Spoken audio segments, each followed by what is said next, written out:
Hello, my name is Yuli Summer. This is my daughter Kezzy, and I'm going to teach her and you how to make this really beautiful origami felt swan. I'm going to show you what's in the bag. So first take the label off. The bag is very important because it becomes the needle felting pad. I don't use any plastic in my products, and so this is the best sort of needle felting pad you can find. You get some instructions that backs up the video, but you can use them just on their own as well. This is the organic felt for the Origami Swan. This is the raw wool tops for the neck and the head. This is for the beak. This is for the knob and the mask of the swan and the eyes. And you have a little package here with some strong yarn on the outside for sewing up the origami part of the swan. Nice long needle there. And you have these 3 felting needles. One that you will be using, and then if it breaks, which does happen if you bend it, you've got 2 spares. They're very, very sharp and they are barbed, and they tangle the wool together, blending all the wool together. You will also need a ruler or tape measure, a good pair of scissors, and 3 pins as long as you can find. Long ones are good. Commercially available felting pads are made of plastic, and because my kits are plastic free, although I do reuse plastic for packaging sometimes, you are now going to make the bag into a felting pad by folding it from one end like this. Then simply use some of the sewing yarn and sew up 2 corners.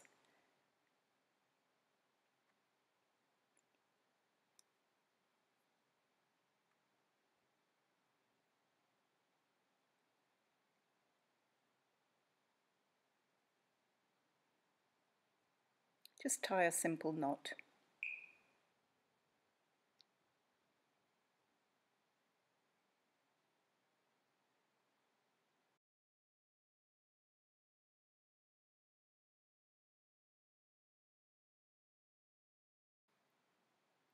And now you're ready to begin. Load the sewing needle with a length of yarn, perhaps about 1 metre. And with the square felt in front of you, fold in 2 adjacent edges and overlap them by about 1 centimetre to make a nice kite shape. Pin this seam through the 3 layers up to about 3 centimetres from the tip, which will be the head.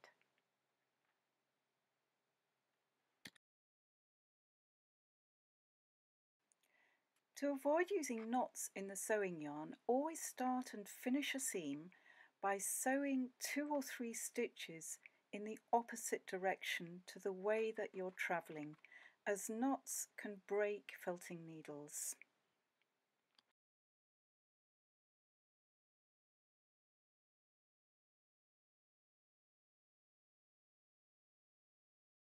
So she's come to the end and she needs to sew to 3 centimetres, so push that along a bit to the tip, that's right, and you're right there. And then you just need to turn the needle around facing the other way and sew in a couple of stitches just to secure the yarn so it doesn't unravel. And snip it off, that's brilliant. She's got her fingers tangled up. Got it tangled in there. Uh-oh. Well, these things happen, don't they, Kezzy? I do that. They do. I do that too. So it doesn't really matter where you snip it. You can snip it on the other side. It's just to secure it. Measure 18 centimetres from the pointy end, which will be where the head is, and insert a marker pin on one edge. Then turn the work over. Fold both sides in, butting them up together, and with your loaded needle, sew a couple of back stitches towards the marker. That just secures the yarn without you having to use a knot. And then sew these two edges together, keeping the work flat to avoid creating a ridge down the neck. And sew to within 5 centimetres of the tip of the beak. That's pretty spot on, and she's going to do what she did before, which is just a few stitches back along the work that she's done, just to keep it secure. So from one side to the other, and pull tight. That's good. And maybe, yes, another one or two stitches. That just keeps it tight. Great. And then you can snip the yarn off. So this is what it looks like. Pretty strange, isn't it? You would never guess it would turn into a beautiful swan. But this is all about transformation. Take off about 30 centimetres of the white fleece wool, leave the rest aside for the head, and start wrapping the neck from the 18 centimetre point where the bend of the neck will be, and overlap the wool as you wind it up the neck. You can needle felt it as you go, or just wrap it all in one go and then start needle felting. Do this as tightly as you possibly can because it's got to be compressed. And then you need your felting pad ready.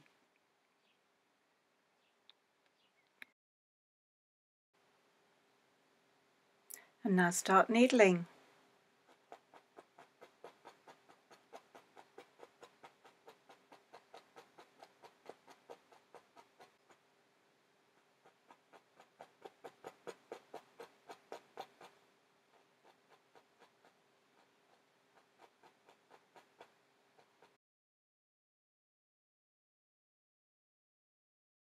Okay, my name's Tony Whitehead and I work for the RSPB.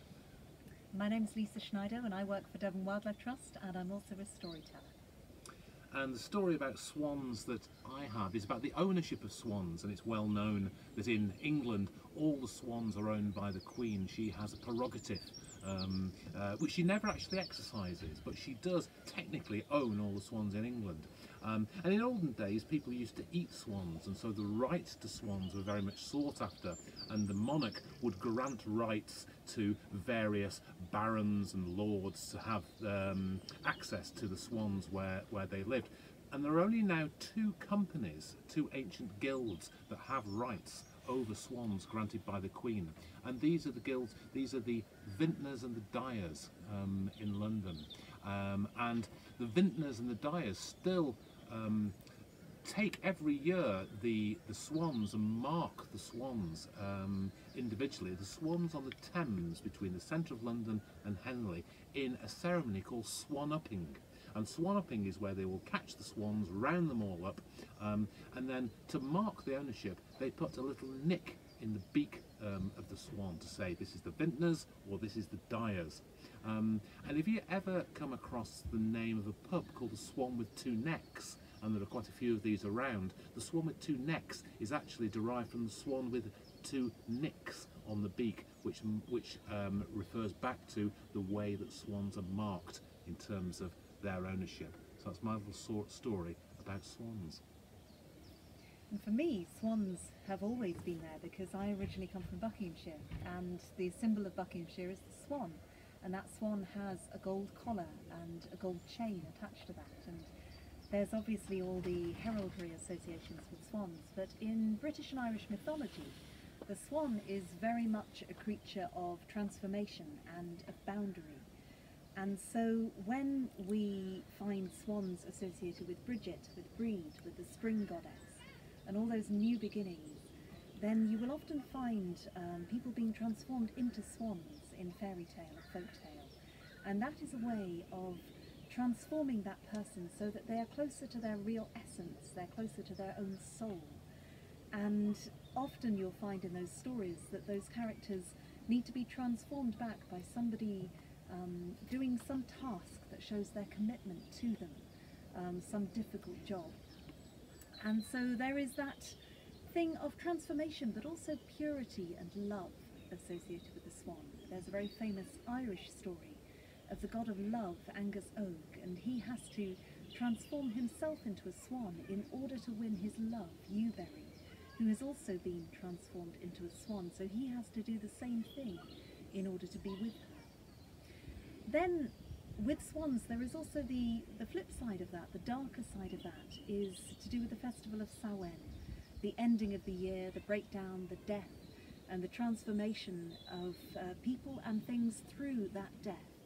And the representation of the soul of the swan in that respect is to do with the swan song, that last expression of ourselves or of what we would like to say or do before the death. And that being, again, closest to the purity of self, that is expressed through the very being of the white being of the swan. So Kezzy has been needling the swan's neck, and it's really compressed. And the next thing is to add the beak. So if you take your piece of orange wool and just leave a little bit for later, and you're going to bend that around that tip. That's right. So you're then going to needle it, but just show me what that looks like so people can really see. So you've bent it around the top of the head, the beak, so it's going to be needled flat basically. Okay, if you start needling now,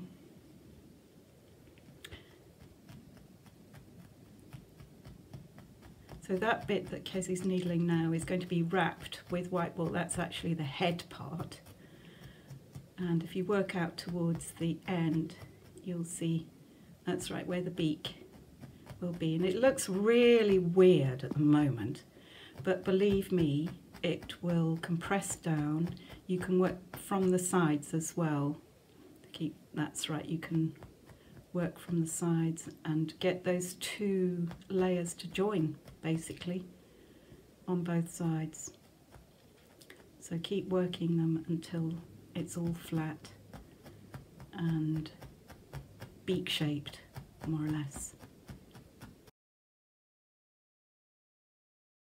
So you keep working on that bill, or the beak rather, until it looks like this. So it's flat-ish. There we are, we can really see now how that's beginning to look like a swan's beak. So next we're going to wrap the head part to make it fleshy. So Kez, you can break off a few inches of the white wool off the end and wrap around the head fairly, not tightly, it can be fairly loose actually because you want it to look fleshy. That's right. And remember that you need 2 to 3 centimetres of the beak. So there's 3 centimetres, and then you're going to put the knob there as well, which will take up some of that beak. And then just start needling. You can add small tufts of the white wool to the crown if you feel you need to.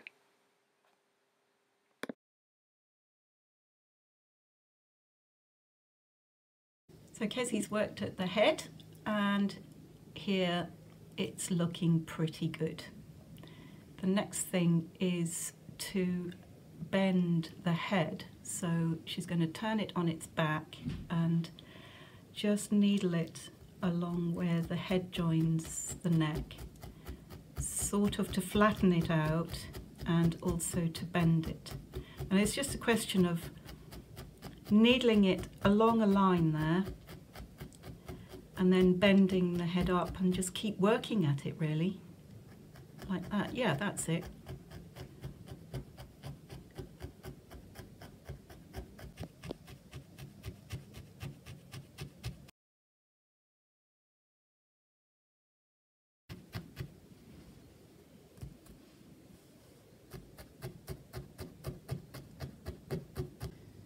So next is the knob.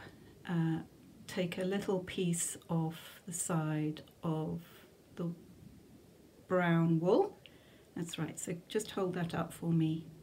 And that's going to be rolled up into a little ball. Just scrunch it up into a little ball. It's probably a little bit smaller than a pea by the time you've finished. And you place that there, that's right, on the top of the brow of the swan, at the top of the beak. And I like to just prod it round the edge of the pea-shaped piece because that just anchors it down. And slowly the idea is to shrink that knob down. Male and female swans have different sized knobs apparently, and I'll let you guess which ones are bigger.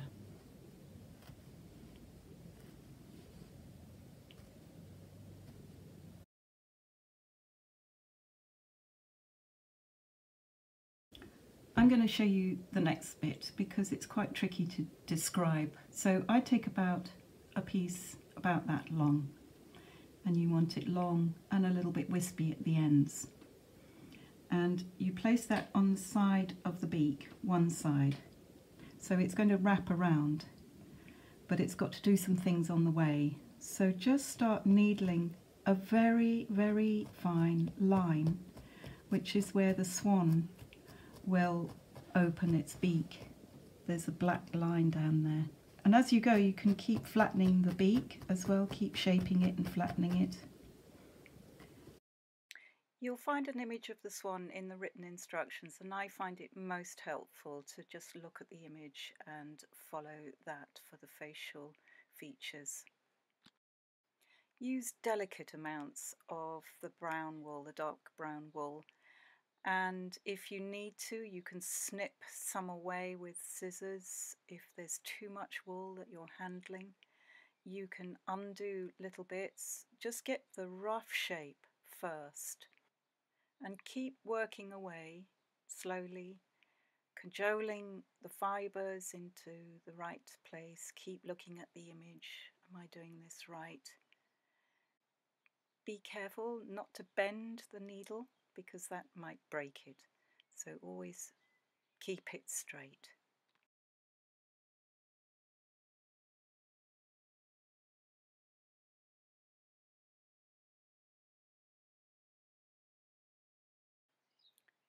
Check both sides for symmetry as well.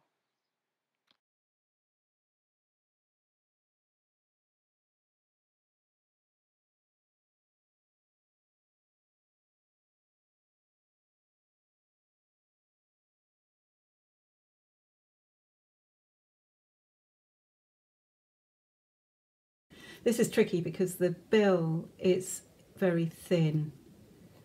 So,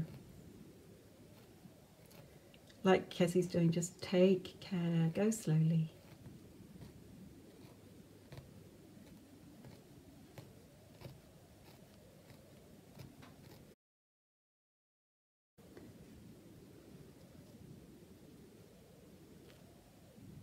And that's called the nail, apparently.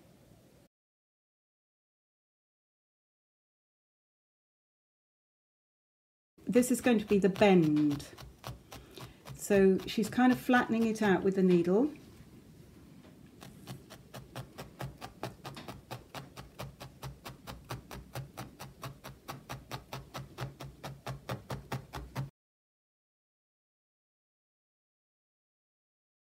And then once you've flattened that out a little bit, you can bend the neck up and work from the outside. That's right.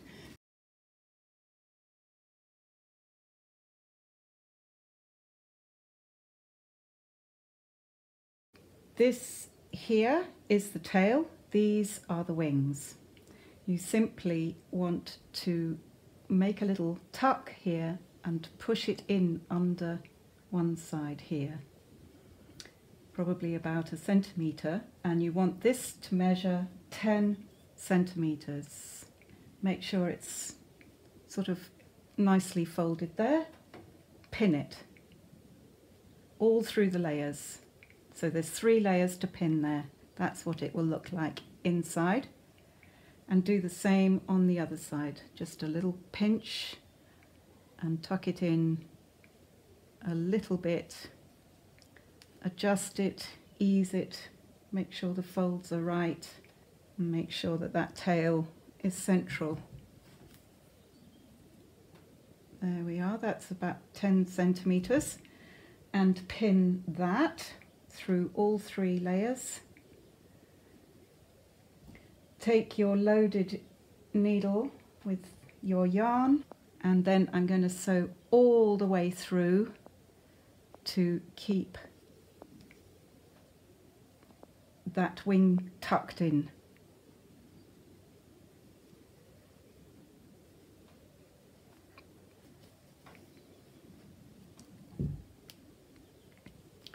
And you sew right up to the other side of the other wing.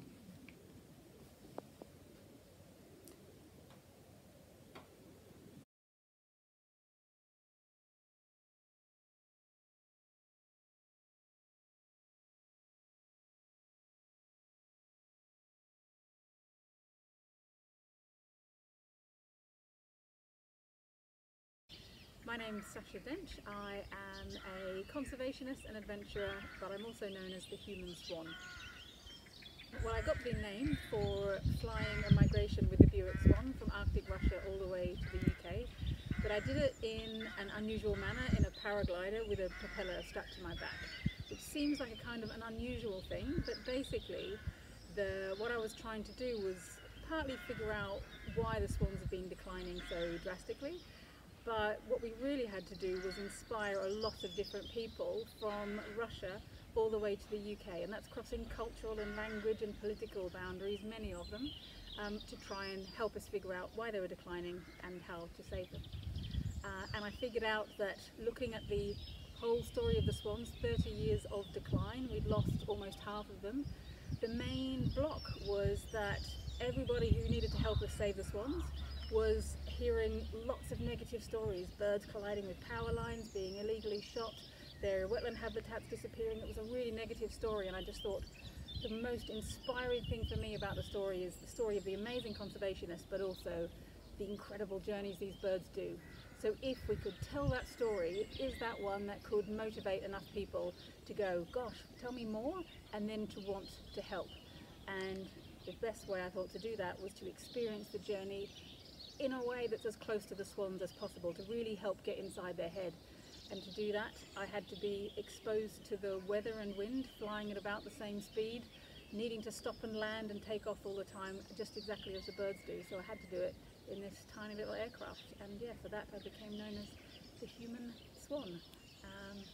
And the good outcome, I suppose, of all of that, apart from now having a lot of friends in a lot of different places that I didn't have before, was that the last swan count has showed that the swan numbers have stopped declining after 20 years and are starting to increase again. And I won't claim credit for that, but it does show the amazing power of talking to and motivating a lot of different people in a lot of different places.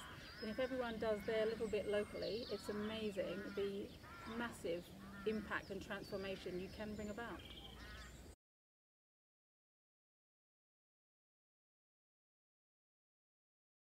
And next are the details for the eyes and the nostrils. And you need a minimal amount of wool. Tiny bits of wool for this. So roll it up into a little tiny ball for the eye. This is the eye, and it's going to go into that corner there. And like with the knob, you just anchor it round the outside, and at first it seems huge, but it's going to shrink right down. So it's sort of on the side of the head, obviously. I don't know if you can hear little lamb in the background. We've just adopted a little lamb, which seems very appropriate because this is all about sheep's wool. And she's outside in our garden on her 3rd day of life. Still hungry, but I'm not sure about it. Come on. She's really getting it now. You are. You're understanding it, aren't you?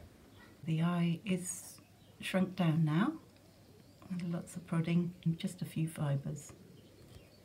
So going from the back of the eye backwards. That looks lovely. And while you're there, do a nostril. Just show how a nostril adds that authenticity to the swan.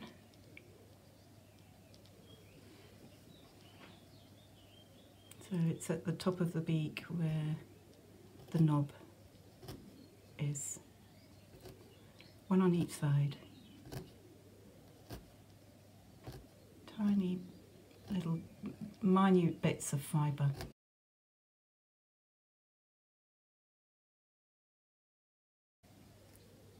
Got that little tiny detail behind the eye, that's lovely. Let's have a look at that. And she is. There she is. Lovely. Gorgeous.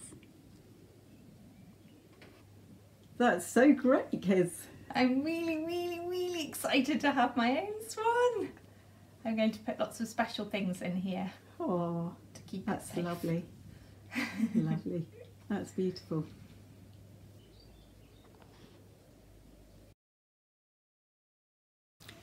So here's what to do with those little bits of wool that you might have left over.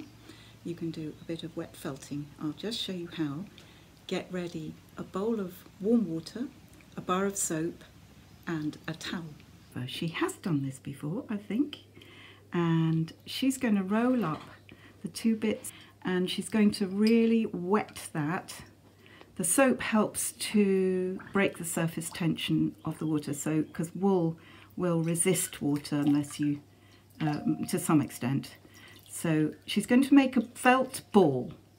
She's going to roll it in her hands, and the friction and the moisture makes the fibres mat together. So if you put your favourite woolly jumper into a washing machine, the friction and the moisture, the wet, will make it shrink. Like this jumper. Like your jumper that you're size wearing. large. And, oh right, it shrunk It's right a down. man's extra large. So if you've got a jumper that is too big, that is one way of shrinking it down in size. I'm sure lots of you had that experience. So roll this in your hands and you will start to feel it shrinking down, becoming more solid.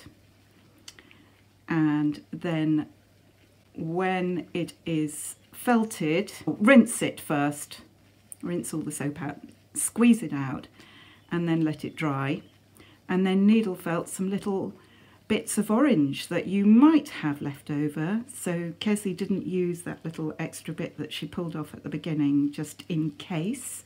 So she's got a few fibres there, and when she's finished making her felt ball, she could just put some little orange spots all over it.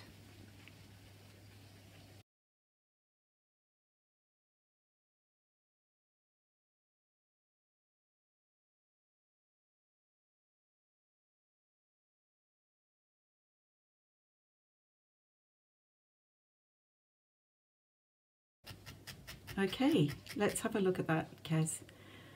It's like a stone, lovely stone with little flecks of orange in it. So you can put it in your swan. Lovely.